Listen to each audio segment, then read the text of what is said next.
Welcome. Ziggy1X here with another NieR Reincarnation video, and we have got some big news coming up our way. I want to dive into this new trailer, break it down a little bit, give some of my own thoughts on it, some of the thoughts I've seen bouncing around the community.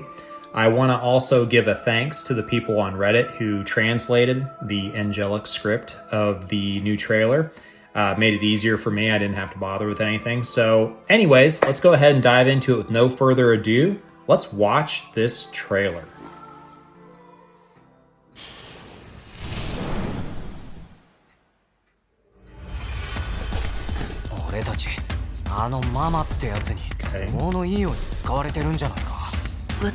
This is moving pretty fast, but I'm going to do some stills of this. Love the cage. By the way, this shot right here, oh my goodness, that's awesome. And good on you, Rion, for being able to take a 10-foot drop without breaking the leg. Okay, we're going to talk about this still as well. And we are definitely going to talk about what's coming up next.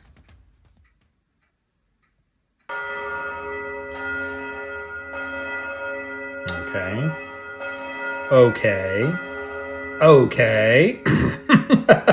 Okay. Well then, that was surprising.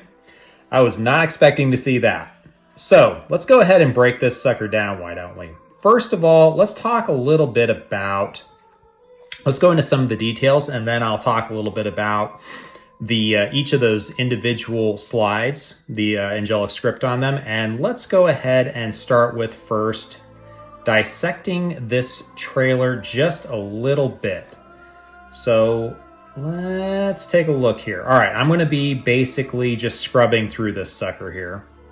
And so let's first start with, okay, so let's get past this, and this. Next we have the cage. Okay, so we see the cage here looking pretty nice. We have a desert theme. This is going to be Udil. Obviously, Udil and Rion are featured in the trailer, but also pretty prominently Serapha as well. We'll get to that in a minute. There's going to be some things happening here with the story, the ongoing story of Udil and Serapha. And for those of you not in the know or maybe coming into this new, everybody in the cage, hate to break it to you, but everybody's dead. The cage is the recorded knowledge of the human race, essentially. And so everything that's happening in here is basically people who've already lived and died. This is their memories. Their memories are basically being pulled out of their individual weapons. The weapons store the memories. And then the memories are basically helping out in the cage because there's an external threat that's present. That's really been the theme of this entire season. So we're going to move through the cage here. And you can see this is, by the way, I forgot who the artist who did this, and I forgot what this was, but this shot right here is so doggone cool. I love it. I love it. And here's Rion taking, that is not a 10-foot fall. That is it's like a 20-foot fall, dude. Look at this. Whoop, whoop, whoop, whoop. Sorry. That's a big fall. Okay, so Rion in life, very sickly. It's good to know that after he's dead, he's nice and healthy. Let that sink in for what it is. All right, so a little bit more exploration.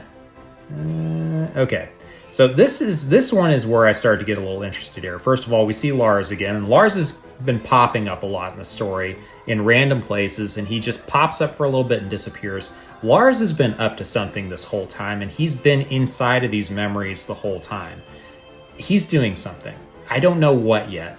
Griff was trapped as well. Griff knew exactly what Yuri was up to in the last chapter. He tried to warn everybody what Yuri was up to, and eventually they all caught on. But so Lars and Griff maybe both have been up to something. Let's talk about this a little bit. This shot right here. Okay. We have Rion here. We have him throwing out his arms and standing in front of Deimos as if someone is he's trying to protect Deimos. That's what it looks like to me. Or, now this could be heartbreaking. He's either trying to protect Deimos, okay, from someone out in front of him, or he's being stabbed in the back by Deimos. or shot in the back by Deimos. And you can see the expression on his face here. It looks like a surprised expression to me. It looks...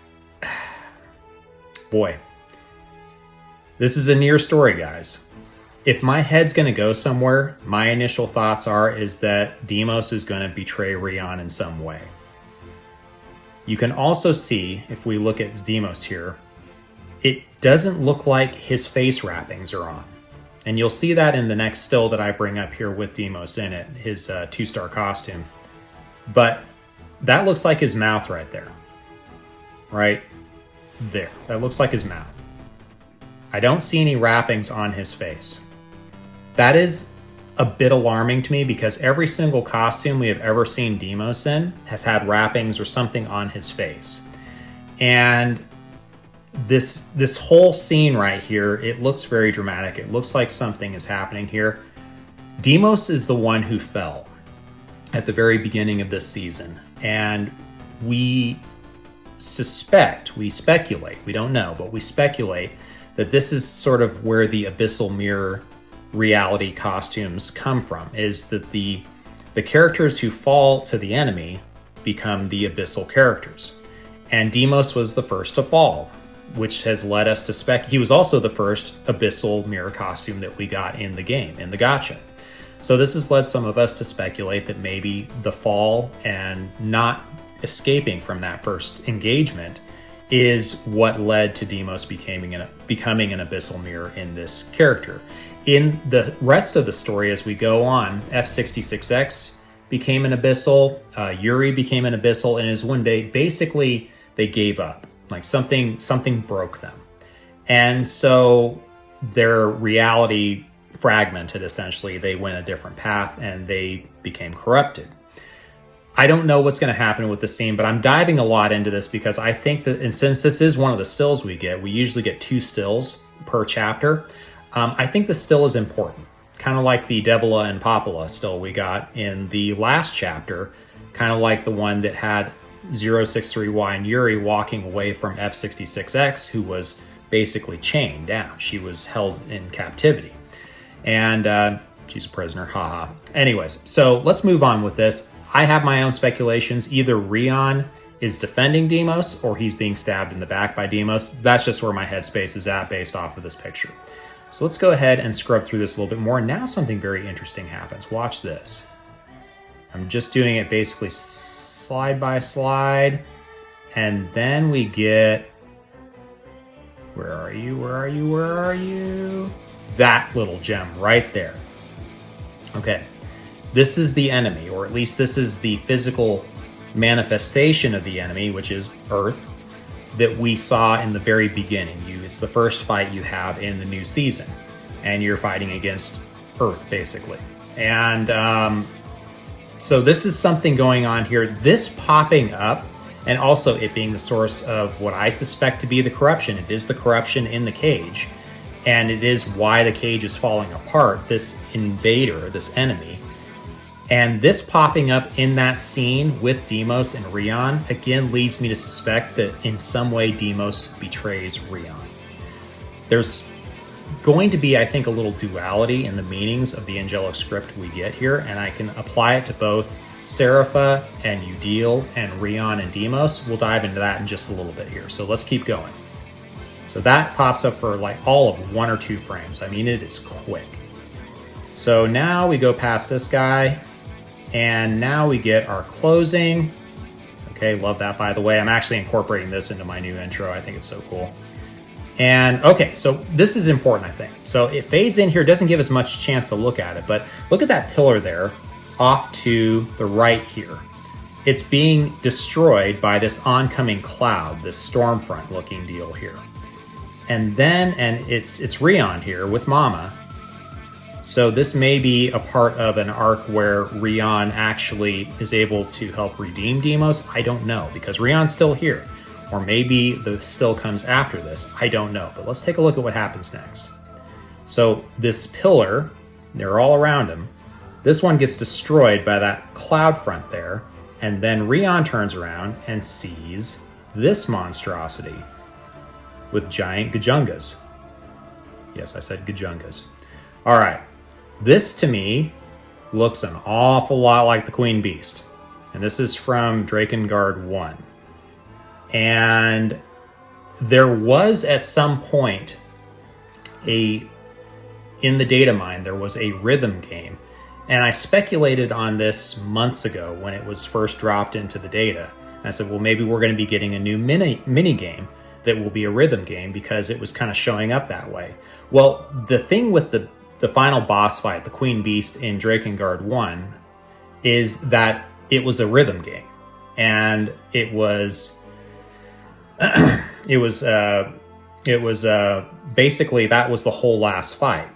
And this looks to be the Queen Beast, or maybe something to do with the Watchers. I don't know. I really this is where my kind of knowledge on these things gets a little bit sketchy. So anyone feel free to correct me in the comments if I got this wrong. But the Queen Beast being the end boss, the rhythm game being an important element of that, elements of a rhythm game being introduced into the data of the game some months back, this all kind of starts coming together for me and going, okay, maybe there's something else going on here.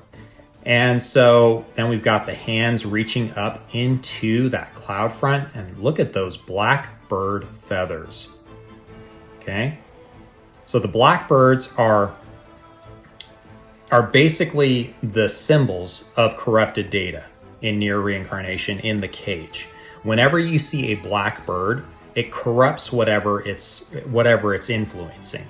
And that could be a memory, that could be a part of a memory, that could be something inside the cage. It really just depending on, and they're basically kind of quasi the bad guys, at least from what we know so far. Again, there's still a lot missing, but from what we've experienced so far, the blackbirds, whenever they touch something, they corrupt it.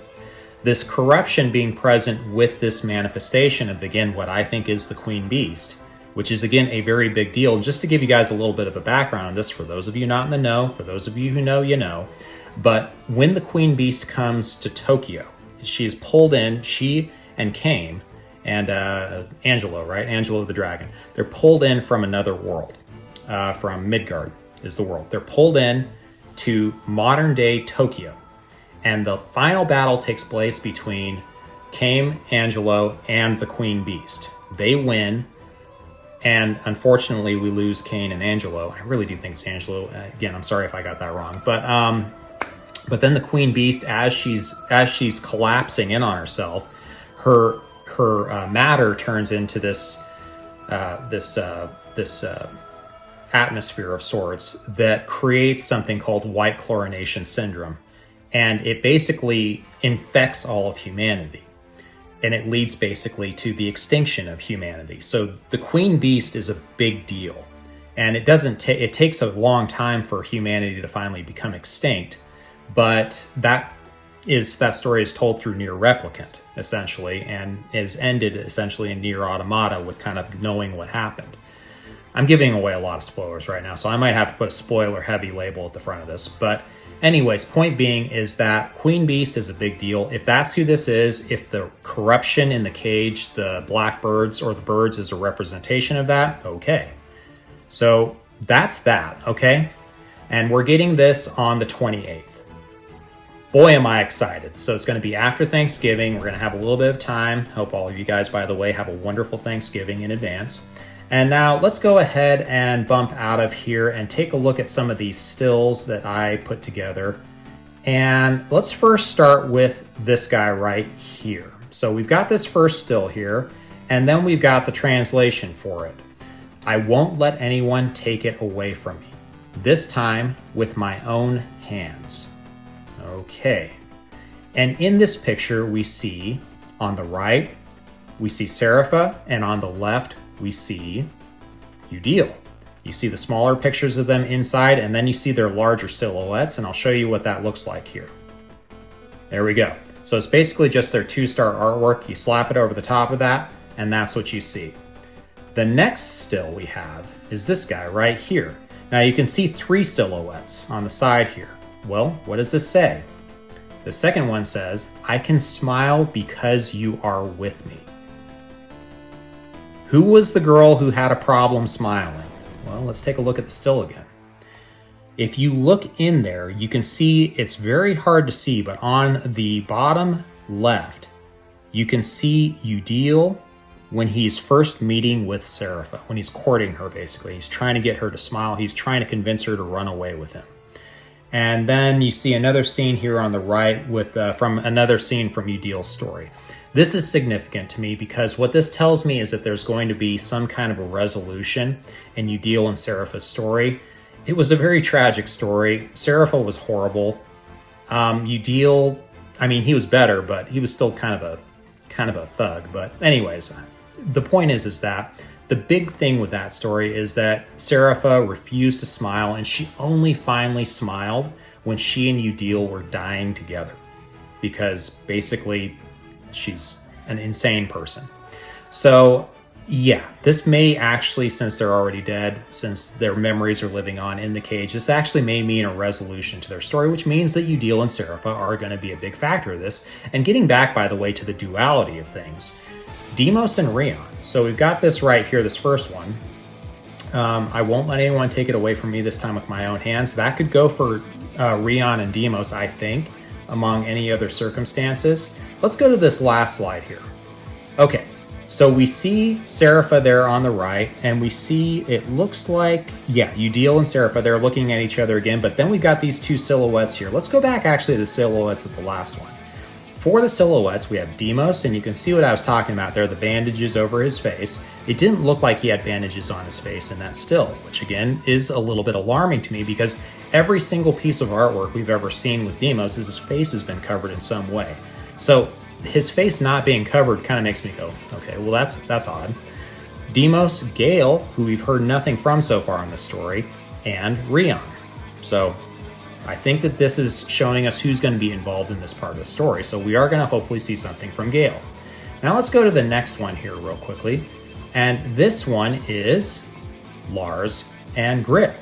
Lars has been very prominent in this story in a way in his absence. He's been there and he keeps popping up, but he's only there for long enough to throw another wrench in the works and then he disappears. Griff was there last chapter to try and warn everybody about Yuri, that Yuri was trying to basically become supreme leader of the cage kind of thing. And so we've got their silhouettes here. What does that say, that angelic script? I will never turn away from my heart again. Okay. Again, this really feels more like Udil and Serapha, because I think that this is more of a Serapha redemption arc. I think that Serapha is realizing that she really done screwed up in her life, and she took the happiness away from herself that she could have had by being with Udil. And so this may actually, again, be a part of that resolution of the story. I feel, again, like there's always duality in these games. There's always duality in the story. There is very likely double meaning to a lot of what is being said here, if you read between the lines. And so let's see what we get. This is almost a 20-minute video now, which is crazy to me. I thought this was going to be like an 8-minute video, but they cram so much into each of these trailers, and there's so much missing context sometimes that I feel like it's not a bad idea to just take each piece and then try and add more context to it, because they give you the angelic text, but they don't give you a translation. That's because they know that the people who play these games and enjoy these stories enjoy working for it. So thank you, Yoko Taro, for realizing we're all a little bit masochistic in our own way. And I am looking forward to this story. I'm pumped, and I'll do my standard playthrough now that I've grown accustomed to. But in the meantime, peace out, y'all. Have a good one. Bye.